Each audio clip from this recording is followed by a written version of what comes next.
La campagne intégrée de vaccination contre la rougeole, la rubéole et la poliomyélite s'est globalement bien déroulée dans la province de la Tchopo, particulièrement dans la ville de Kisangani. Prévue pour une durée de 5 jours, soit du 21 au 25 avril 2026, la campagne a été prolongée par 2 jours de rattrapage.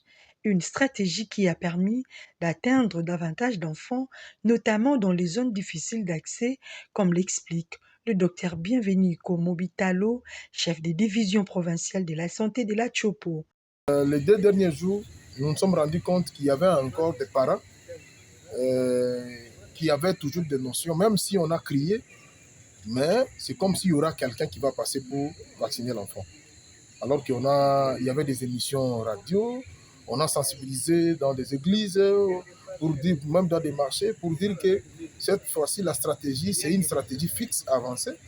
Mais vers la fin, on était obligé de demander aux équipes de sensibiliser encore et de se déplacer, d'aller vers la communauté. Malgré les pluies répétées enregistrées dans la ville durant la période de la campagne, les équipes de vaccination ont poursuivi leur travail sur le terrain grâce à l'engagement des rédas communautaires et des agents de santé.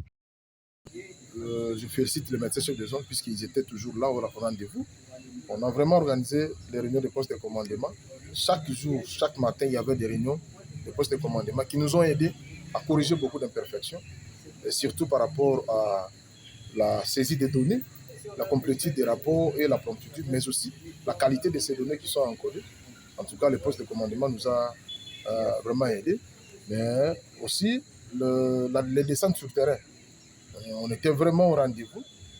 Les chefs des divisions provinciales indiquent que les objectifs ont été globalement atteints dans les 5 zones de santé qui comptent la ville de Kisangani, notamment Makiso Kisangani, Chopo, Kabondo, Lubunga et Mangobo.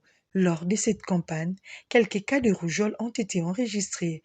L'équipe de prise en charge, mais il y a aussi MSF qui nous aide dans la prise en charge des cas de rougeole.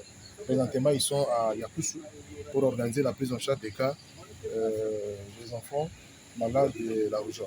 Il évoque également certaines difficultés rencontrées sur terrain sans toutefois remettre en cause le bon déroulement global de l'opération. On a y reporté à 2 reprises la campagne, tout simplement puisqu'il y avait un sérieux problème de l'arrivée des intrants, entre autres les outils. On a connu vraiment une difficulté pour réceptionner les outils. Et nous, on était prêts de relancer le 16. Alors, le message est arrivé 2 jours avant pour dire qu'on ne peut pas lancer la campagne. En entendant la publication des résultats finaux, les premières données font état d'une couverture vaccinale de 87% pour la rougeole et la rubéole et de 94% pour les NVPO2 et le VPO bivalent. Il est de 87% pour le RR et de 94% pour le VPO. C'est VPO, NVPO et le VPO bivalent.